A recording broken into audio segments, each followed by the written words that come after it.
Nikola Tesla était un génie tourmenté. Et juste avant sa mort, il confessa un secret qui glaça le sang de ses proches. Nikola Tesla eut une enfance d'une rigueur extrême, marquée par une éducation religieuse. Né dans une famille altane et serbe ethnique dans la Croatie actuelle, en juillet 1856, son père Milutin était prêtre orthodoxe et sa mère Djuka était la fille d'un prêtre orthodoxe. Le jeune Nicolas était destiné à suivre ses traces pieuses, mais ce ne fut pas exactement ce qui se passa. Aujourd'hui, nous connaissons Tesla pour ses inventions incroyables comme la bobine Tesla et le courant alternatif, qui sont encore utilisés de nos jours. En fait, Tesla détenait littéralement des centaines de brevets tout au long de sa vie et travaillait sans relâche pour concrétiser son flot incessant d'idées. Mais comme nous le verrons, ses efforts obsessionnels eurent souvent des conséquences troublantes. Tesla était un bourreau de travail aux proportions effrayantes. Il ne dormait que 2 maigres heures par nuit et passait la plupart de son temps éveillé à travailler dans son laboratoire. À un moment, il était tellement dans une frénésie productive avec ses inventions qu'il travailla sans interruption pendant 94 heures impressionnantes. Malgré ses origines modestes, Nicolas n'était pas le seul esprit brillant du clan Tesla. Sa mère Djuka inventait ses propres machines et outils pour les tâches ménagères et pouvait même mémoriser des poèmes épiques, mot pour mot. Lorsqu'il devint célèbre, Tesla attribua à sa mère ses gènes de génie. Tesla était notoirement pointilleux, non seulement sur son apparence et ses vêtements, mais aussi sur ceux de ses employés. Mesurant 1,8 mètres et pesant constamment 64 kilos presque toute sa vie, Tesla imposait une présence intimidante, et il attendait rien de moins de ses secrétaires et autres travailleurs.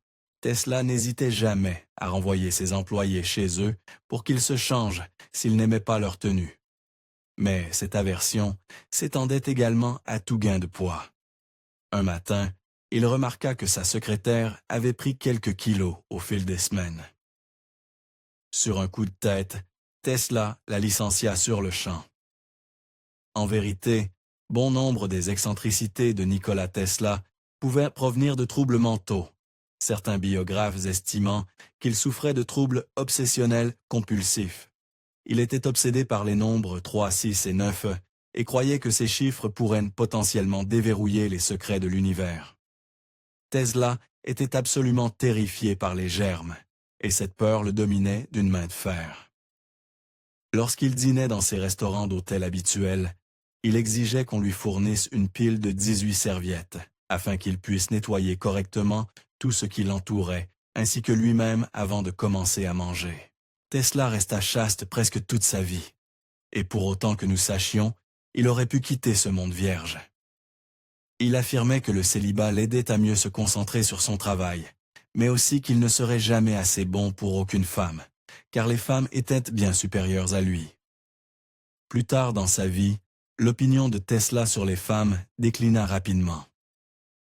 Alors que les droits des femmes prenaient de l'ampleur, Tesla décida que les femmes tentaient de devenir le genre dominant dans une bataille des sexes, et il n'eut bientôt plus que du mépris pour la femme qui pense que son plus grand succès dans la vie réside dans le fait de ressembler autant que possible à un homme.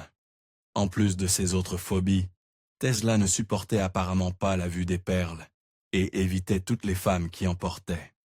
Il détestait également les cheveux et refusait de les toucher. Ce n'était pas quelqu'un de très préparé pour l'intimité, bien que, comme nous le verrons, il eut une fixation intime rare et bizarre. Tesla était le 2e plus jeune de ses frères de haut sœurs.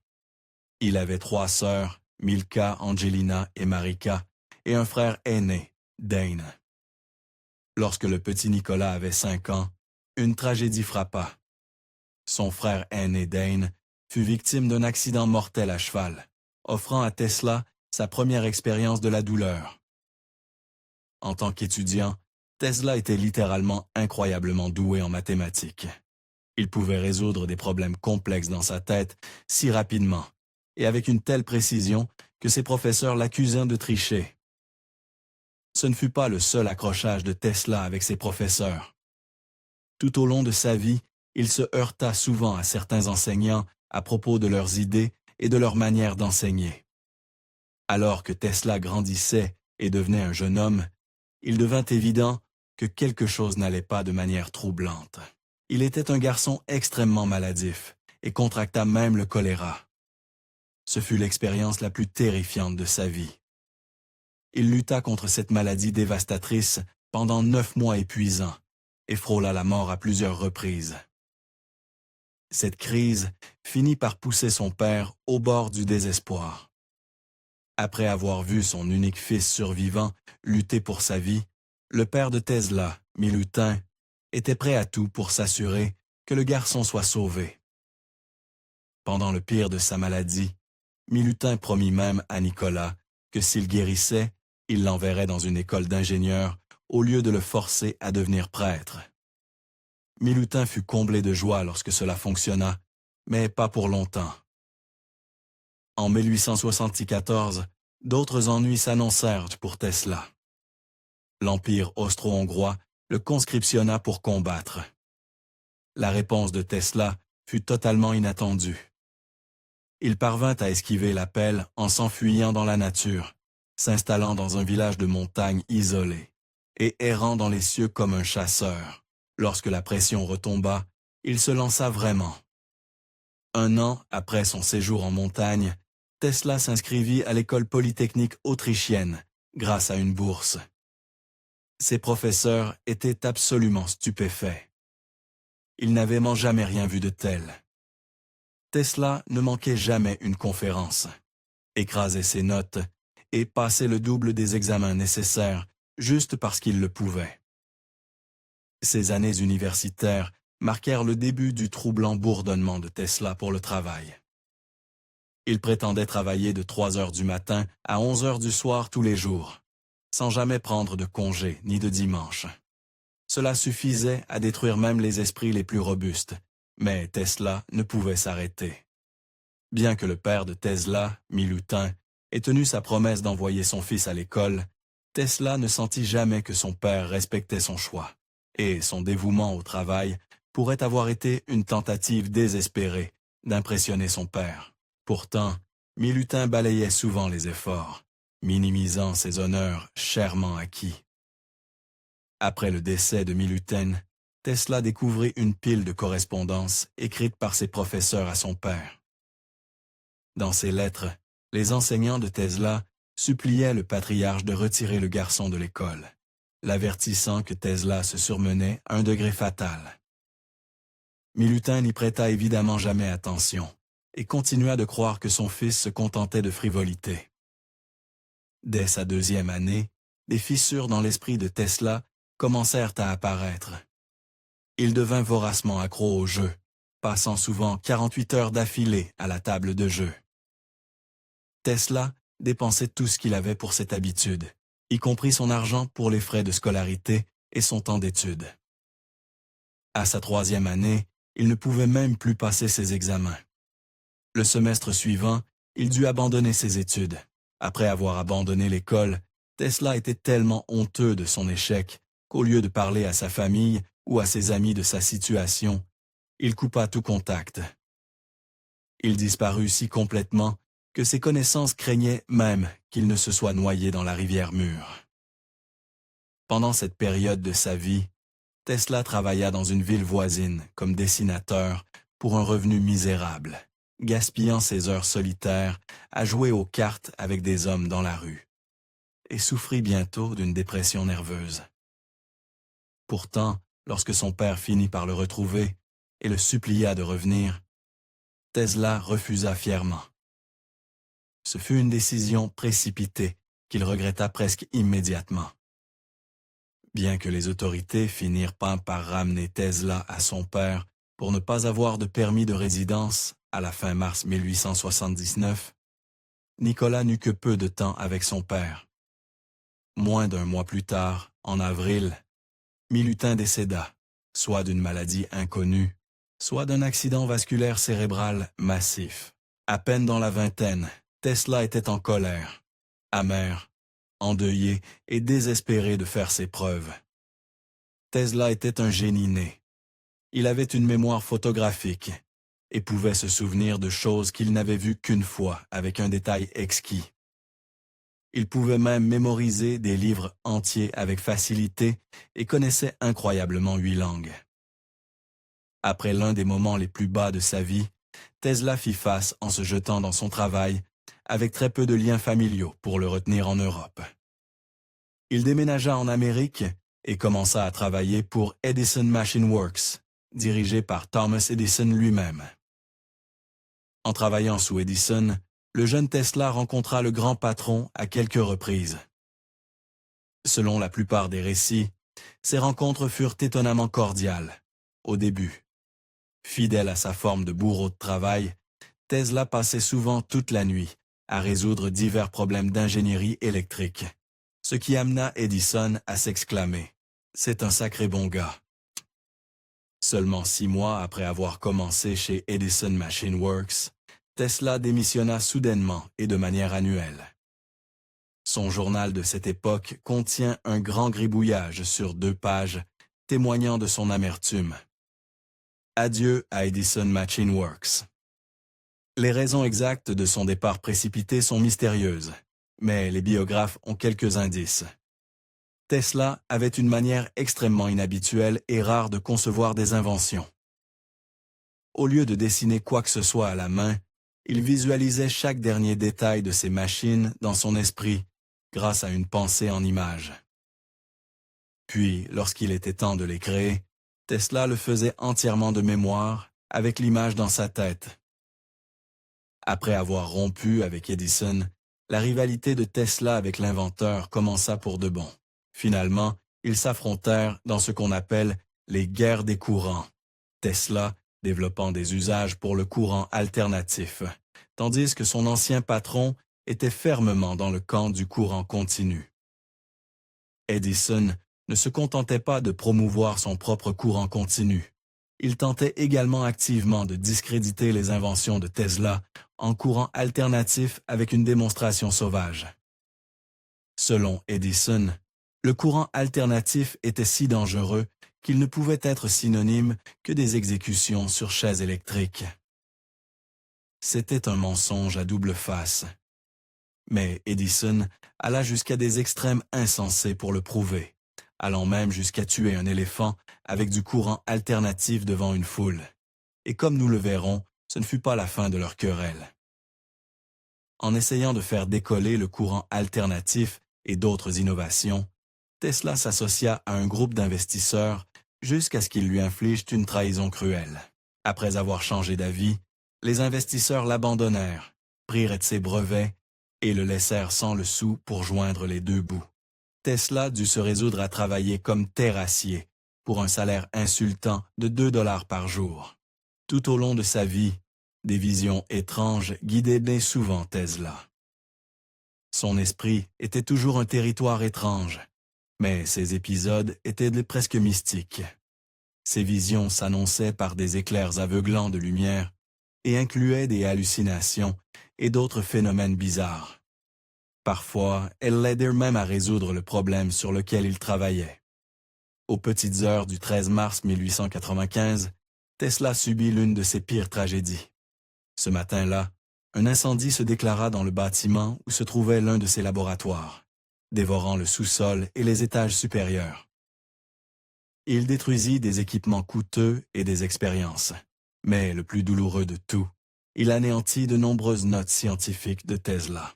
Lorsqu'il apprit l'incendie de son laboratoire, la réponse de Tesla fut déchirante. Cet homme brillant qui connaissait 8 langues était totalement à court de mots. Comme il le dit au New York Times, « Je suis trop affligé pour parler. Que puis-je dire ?»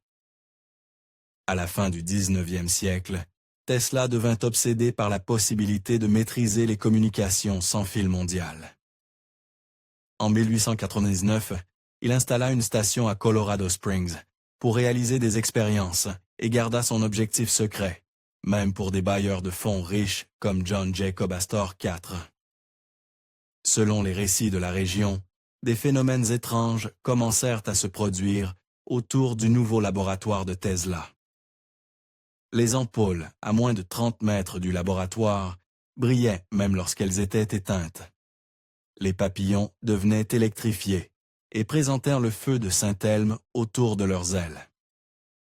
Au tournant du 20e siècle, Tesla commença à vivre un phénomène extraordinaire à Colorado Springs. Il prétendait recevoir des messages d'autres planètes. Le scientifique croyait capter des signaux intelligemment contrôlés en provenance de Mars ou de Vénus.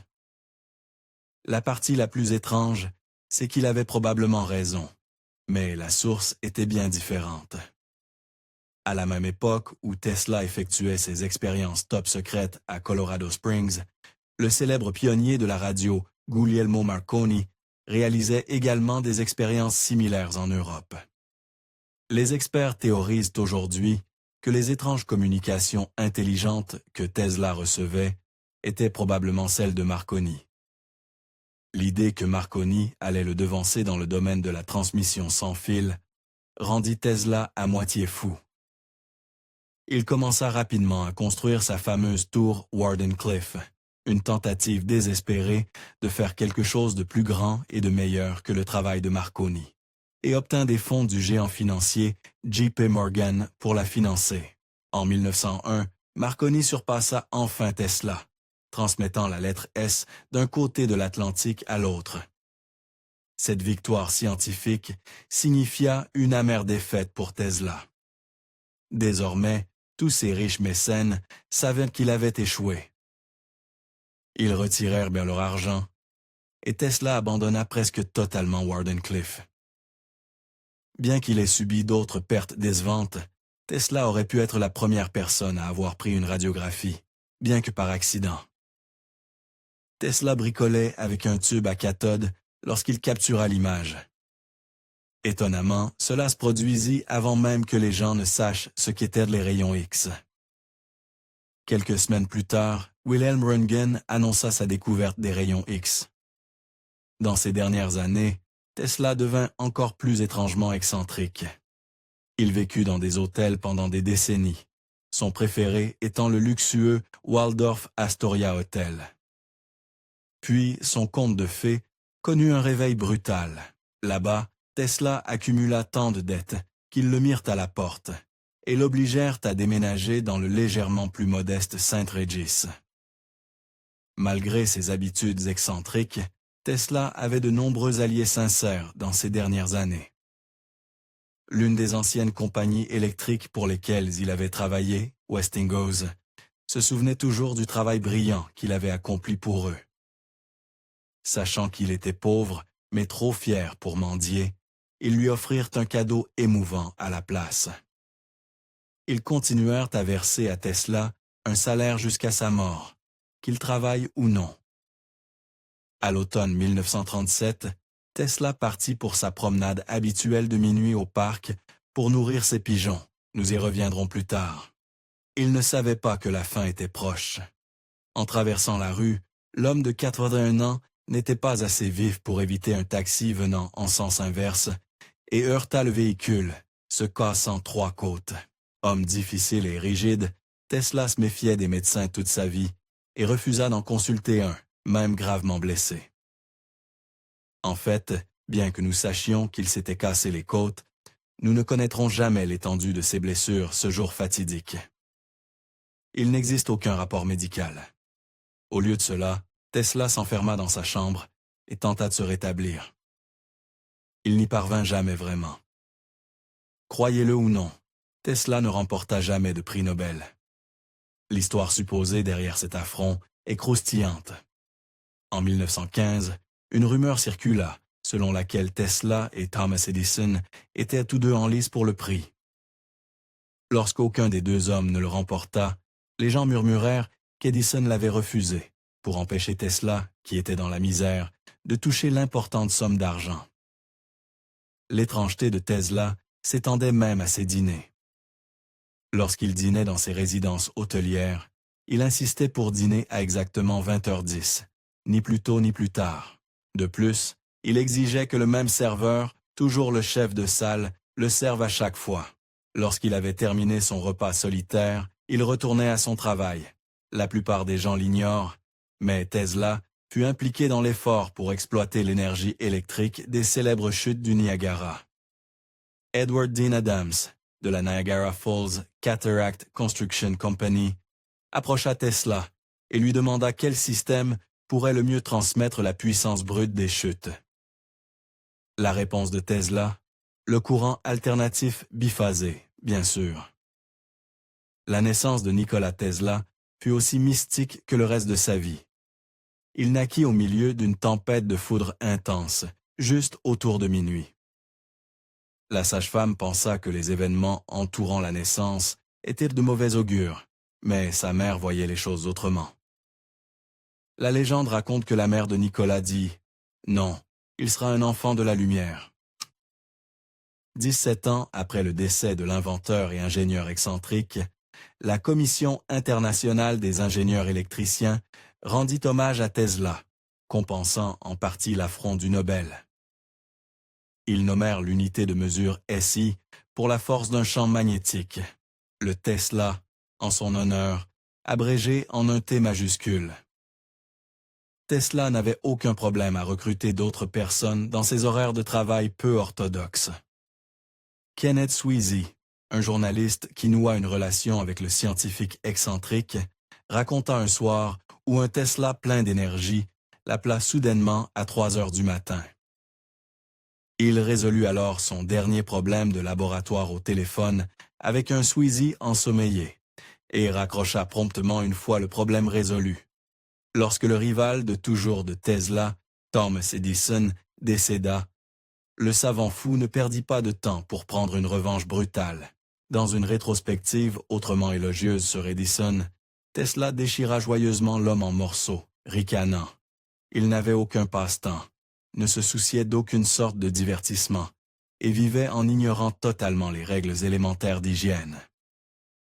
Dans ces dernières années, Tesla trouva encore un moyen de garder les projecteurs sur lui. En 1931, pour son 75e anniversaire, un ami organisa une fête d'anniversaire publique pour l'inventeur. Tesla fut si ravi qu'il en fit un événement annuel, invitant des journalistes et concoctant même ses propres créations culinaires.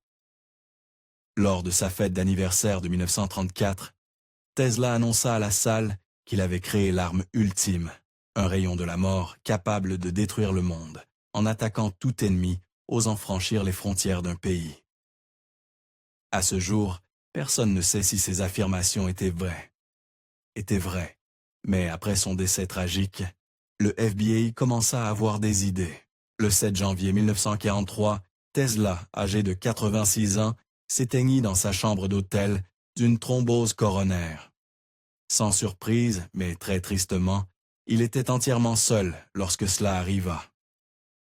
La femme de chambre qui le trouva dut enfreindre le panneau « Ne pas déranger » qu'il avait laissé sur la porte pendant 2 jours consécutifs, mais avec sa fin, les vannes s'ouvrirent.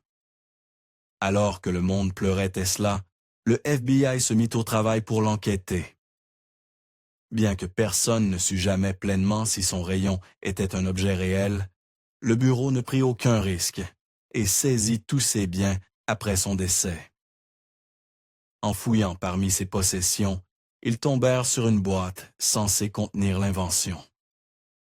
À l'intérieur de la boîte à rayons, il n'y avait rien d'autre qu'une boîte de décade, un équipement utilisé pour contrôler les courants électriques. Comme l'un des scientifiques enquêteurs le dit ensuite, les pensées de Tesla étaient principalement de nature spéculative, philosophique et quelque peu promotionnelle. Même ainsi, les rumeurs selon lesquelles le vrai rayon est toujours là dehors persistent. Tesla était indéniablement un homme excentrique, mais plus tard dans sa vie, ses excentricités passèrent d'occasionnellement sombres à une double vie positivement malveillante. Malheureusement, Tesla était un fervent défenseur de l'eugénisme et de la reproduction sélective. Il soutenait même l'idée de zapper les étudiants stupides avec de l'électricité pour les rendre plus intelligents. À la fin des années 1920, Tesla se rapprochait d'un homme nommé George Sylvester Virek, un poète et mystique, qui était également propagandiste pour les effroyables efforts allemands juste avant la Seconde Guerre mondiale. Tesla assista même à des dîners chez Vierek et aurait pu rencontrer des initiés de ce qui deviendrait le Troisième Reich. Tesla avait une obsession bizarre pour les pigeons. Non seulement il s'assurait de marcher tous les jours jusqu'au parc pour nourrir les oiseaux, mais il les attirait fréquemment à la fenêtre de sa chambre d'hôtel pour les nourrir à la main depuis le confort de son domicile. Un jour, un pigeon blanc blessé vola jusqu'à la fenêtre de Tesla, arborant une patte blessée. Ayant un faible pour les oiseaux, Tesla commença à le soigner, mais il alla bien trop loin. Il dépensa plus de 2000 $ pour guérir l'oiseau, y compris en fabriquant un dispositif médical personnalisé pour aider à réparer sa patte. Tesla avait peut-être des vues troublantes et effrayantes sur les femmes, mais ses vues sur les pigeons étaient encore plus inquiétantes. En décrivant l'un de ses pigeons préférés, Tesla proclama fièrement « J'aime ce pigeon, comme un homme aime une femme, et elle m'aimait. Tant que je l'avais, ma vie avait un sens. »